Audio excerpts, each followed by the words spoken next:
إلهي بزنته لنكا مران منجدون انداوك أسجلين ليازو جمل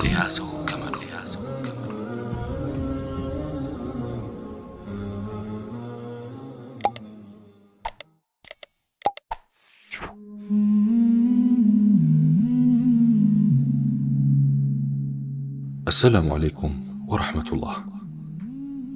والله سبحانه وتعالى لاي تسفى مادرقنا يرسو فراتشا ويم الرجاء والخوف عند أماني الله باريا ود الله سبحانه وتعالى لمك عربنا وديتاون لماغنيت የሚገለገልባቸው ክንፎቹ ናቸው። እነኚህን ክንፎች በመጠቀም ወደ መጨረሻው ዓለም አድማስ ይበራል። እነርሱንም በመጠቀምም በቀልቡ ወደ መልካም ነገር ሁሉ ይጓዛል። የተለያዩ መሰናክሎችንም ያልፋል። ወደ ጀነት በሚያደርገው ጉዞ ውስጥም እነኚህኑ ክንፎች ይጠቀማል። ክንፎቹን በአግባቡ ከተጠቀመ በየትኛውም የስሜትም ሆነ ሌላ የማዘናጊያ መረብ ተጠልፎ አይወድቅም። በነፍሱም ሆነ በስጋዊ ስሜቱ አይታለልም። እዚህ ጋር አንድ ጥያቄ ይነሳል። በላጩ የትኛው ነው? ተስፋ ወይንስ ፍራቻ?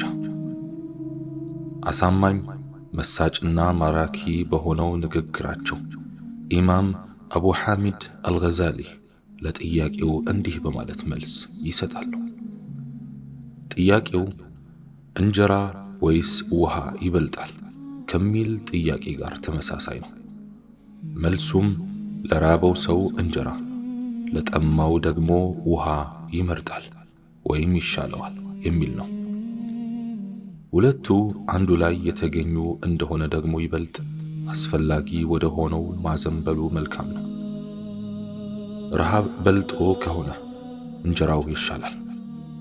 ጥማቱ የከፋ እንደሆነ ደግሞ ውሃው ይመረጣል። እኩል ከሆኑ ደግሞ እኩል ናቸው። የአላህ ፍራቻና እሱን መከጀል የማይለያዩ መንታ ነገሮች ናቸው። አንዱን ከሌላኛው መነጠል አይቻልም። እንዲያውም አላህን መከጀል ስላለው ትሩፋት የተነገረ ነገር ሁሉ ለአላህ ፍራቻም ይሰራል። ምክንያቱም አይነጣጠሉማ። አንድን ነገር የወደደ ሰው ያ ነገር እንዳያልፈው መፍራት አለበት። እንዳያልፈው የማይፈራ ከሆነ ያንን ነገር አይወደውም ማለት ነው። በመጠበቁ ብቻ ፈላጊና ከጃይ ነው ማለት አይቻልም። እንዳያልፈውም መፍራትና መስጋት ይኖርበታል። በመሆኑ ፍራቻና ክጀላ የተያያዙ ነገሮች ናቸው። አንደኛውን ከሌላኛው መነጠል ይከብዳል። ለዚህም ነው አልሐሪፍ አልሙሐሲቢ ክጀላን ሲገልጽ ከፍራቻ ለመለየት ያልቻለው። እንዲህ በማለት ይገልጸዋል። ክጀላ ወይም ተስፋ ማለት ስራህ ቅበላ እንዲያገኝና በዚያም ላይ ምንዳ ማግኘትንም መከጀል ነው። ከዚሁ ጋር በማያያዝም ስራህ እንዳይመለስብህ ወይም ተቀባይነት እንዳያጣ ትፈራለህ፣ ወይም የሆነ የሚያበላሸው ነገር አስገብቼበት ይሆን ብለህ ትሰጋለህ። ይህ አጠቃላይ እይታ ነው። ይህንኑ መሰረት በማድረግ ነው ይህ ትምህርት ሊዘጋጅ የቻለው። ባይሆን አንድ ነገር አለ።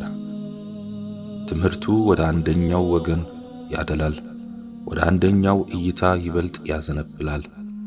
ይህም ሲባል ግን አንደኛውን እሴት ዋጋ ለማሳጣት ወይም ለማቃለል አይደለም። ባይሆን ተስፋን ከፍራቻ ክጀላን ከማስፈራራት በማስበለጥ ትምህርቱን እንዳስስበታለን። የዚህ አይነቱ አካሄድ በብዙ ዳዒዎች ዘንድ የተለመደ አይደለም። ብዙዎች የሚያነሱትና የሚቀልላቸው ስለ አላህ ፍራቻ ማውራት ነው። አላህን ፍሩ፣ አላህን ፍሩ የብዙዎች ማስጠንቀቂያ ነው። የቀድሞዎቹም ሆነ የአሁኖቹ መጽሐፎችም የሚያተኩሩት በዚሁ ዙሪያ ነው። የቀደምት አበው ወርሶቻችንም በብዛት የሚያተኩሩት የአላህ ፍራቻ ላይ ነው። በርካቶች ማስጠንቀቅና ማስፈራራት ነው የሚሆንላቸው። ከእዝነቱ በላይ ስለ ቅጣቱ ያወሳሉ። ኻቲማን ስለ ማማር ሳይሆን ስለ መጥፎ ኻቲማ ብዙ ይናገራሉ። ስለ እሳት የሚያወሱ ምላሶች አቤት መብዛታቸው! እሳት ከእሳት ተጠንቀቁ፣ እሳትን ፍሩ። ሌላው ቀርቶ ስለ ሁለቱ ጉዳዮች ማለትም ፍራቻና ክጀላ ስናወሳ እንኳ እንደዋዛ የአላህ ፍራቻ የሚለውን ቃል ነው የምናስቀድመው። ለምዶብን ፍራቻና ክጀላ እንላለን። ክጀላ ወይም ተስፋና ፍራቻ አንልም። ተስፋን ብናስቀድም ምን ችግር አለው? ለምን ይሆን? የአላህ ሃይማኖት እስልምናችን ሚዛናዊ ነው። መርሁና አስተምሮም በድንበር በማለፍና በቸልተኝነት መካከል ነው። አላህ ስብሓንሁ ወተዓላ ሁሉንም ነገር መጥኗል፣ ለሁሉም ነገር ልክ አድርጓል። በዲን ጉዳይ አንድም ሰው አያጠብቅም የተሸነፈ ቢሆን እንጂ። ሰዎች በባህሪያቸው ቀስ እያለ እየራራ እያዘነላቸውና እያባበላቸው ወደ አላህ ስብሓንሁ ወተዓላ መንገድ የሚወስዳቸውን ሰው ነው የሚመርጡት። ለዚህ አይነቱ ዳዒ ነው በጎ ምላሽ የሚሰጡት። ማንኛውንም መልካም የተባለን ነገር ሁሉ የሚያበረታታን ሰው ይቀበላሉ። ልኩን ባለማወቁ ምክንያት በጌታው ያመፀን ሰው በፍቅር የሚቀርብን ሰው ነው የሚሹት። ውዴታና ትህትናን የያዘችውን የተስፋን ትምህርት ቤት የሚከፍትላቸውን ነው የሚናፍቁት። ምንም እንኳን ትምህርቱ አጠቃላይ በሆነ መልኩ ለሁሉም የተዘጋጀ ቢሆንም በዋናነት ግን ሁለት ወገኖችን ያናግራል። ፈውስ የሆናቸው ዘንድም መድኃኒቱን በድፍረት እንዲጠጡ ይጋብዛቸዋል። አንደኛው ጀነትን ማግኘት ፈጽሞ መታሰብ የማይችል ለሥራው ወንጀልም ይቅር የመባሉ ጉዳይ ያለቀለት እንደሆነና እንደማይሳካለት አድርጎ ሊያስብና ተስፋ የመቁረጥ ስሜት የተደራረበበት አመፀኛ።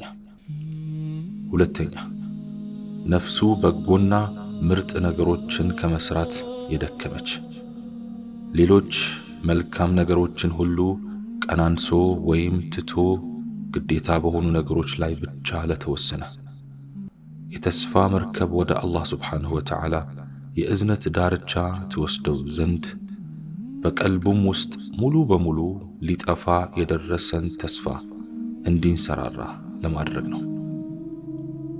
እውነተኛ ተስፋ ከእውቀት በኋላ ብቻ ነው ሊመጣ የሚችለው። እውቀትን መሰረት ያደረገ ነው። ጌታውን ያላወቀና እሱን በመጥፎ ነገር የጠረጠረ ማንኛውም ሰው የተስፋ ብርሃን ወደ ቀልቡ ድርሽ ሊል አይችልም። ይህ ትምህርት እየጠፋ ያለውን በአላህ ላይ ተስፋ የማድረግን ስሜት ለመቆስቆስና ለማጎልበት የሚደረግ መጠነኛ አስተዋጽኦ ነው። ከቅርበትም በመሆን የኢማንን ሜዳ ያበራልናል። በዚህም የአላህን እዝነትና ርኅራሄ እንድናውቅ ከቸርነቱና ከውዴታው ኩባያ እንድንጎነጭ ይጋብዘናል። ከምንቀስመው ትምህርት በመነሳትም በተጨባጭና ግልጽ በሆነው ዓለም የደጋግ አማኞችን ምስክርነት በማጤን ከቀደምትና ከቅርብ ጊዜ ሰዎች ልምድ በመማር የአላህን ውዴታ ጥፍጥና እንድናጣጥም ስክነት ወደሚያስገኘው ጥላው እንድንጠጋና በሰፊው የደስታ ሜዳ ውስጥ እንድንንፈላሰስ ይጥረናል። ያሕያ ኢብኑ ሙዓዝ በተውሒድ ቃል ስለ መሰከረ ሰው የሚሉትን እንስማ። ተስፋን በውስጣችን ይዘራልና የአንድ ሰዓት ተውሒድ የ50 ዓመት ወንጀልን የሚያጠፋ ከሆነ የ50 ዓመት ተውሒድ ደግሞ ወንጀልን እንዴት ሊያደርግ እንደሚችል ልብ እንበል ይላሉ። ደረቅ መሬትን ከሞተች በኋላ ሕያው የሚያደርጋት አምላክ ደረቅ ቀልብንም ከሰማይ በሚወርድ ብርሃን አንድ ቀን ሕያው ያደርጋት ይሆናል። ያኔ ታዲያ ቀልብ በአዲስ መንፈስ አዲስ የተስፋ ዜማውን ያሰማል። አላህ ስብሓንሁ ወተዓላ ቃላቶቼን ተስፋ ሰጪ የሆኑ ነቢያዊ አስተምህሮን መሠረት ያደረጉ ያደርጋቸው ዘንድ እማጸነዋለሁ። ምክንያቱም ነቢያችን ዓለይሂ ሰላቱ ወሰላም አግራሩ አታስጨንቁ፣ አበስሩ አታስደንብሩ ብለውናልና። ይህ መልእክት ከሸይጣን ጋር ለምናደርገው የምድር ላይ ጦርነትም ወገቡን የሚበጥስ መልእክት ይሆን ዘንድ እመኛለሁ። መልእክቴ አበሳሪ ለሆኑ ዳዒዎችም መልካም ስንቅ፣ የፍጥረታትን ቀልብ ሁሉ የሚያዋድድና ከእሳትም የሚያረቃቸው ይሆን ዘንድ አላህን እለምናለሁ።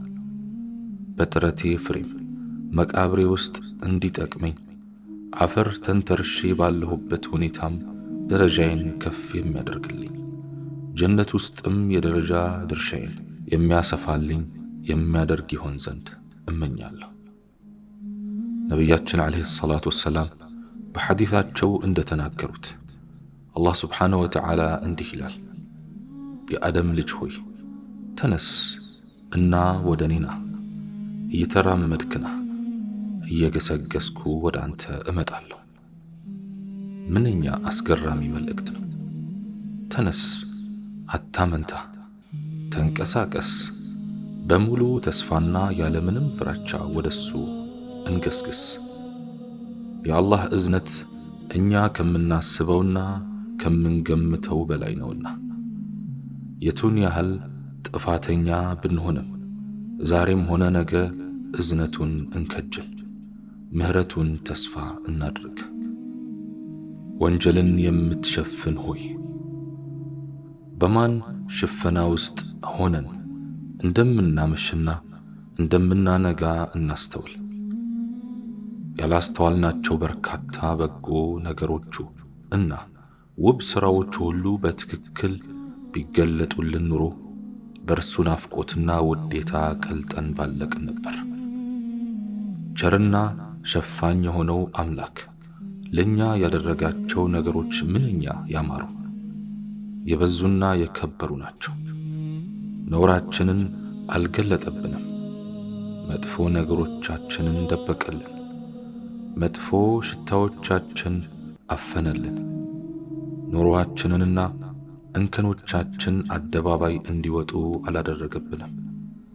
ሰዎች እኛ በሌለን ነገር እስኪያወድሱን ድረስ ሸፈነልን። ብዙ መጥፎ ነገር እንዳለን አላወቁም። ነውርን ከማይሸፍን ስህተትን ከማይምር እና በሰላሙም ሆነ በቁጣ ጊዜ ከማይታመነው የሰው ልጅ አንጻር ስናወዳደረው ምንኛ ምን ነው! አቤት የቸርነቱ ስፋት! አላህ ስብሓንሁ ወተዓላ እኔም በተናገርኩት እናንተም በሰማችሁት የምንጠቀም ያድርገን። سبحانك اللهم وبحمدك أشهد أن لا إله إلا أنت أستغفرك وأتوب إليك وآخر دعوانا أن الحمد لله رب العالمين والسلام عليكم ورحمة الله تعالى وبركاته.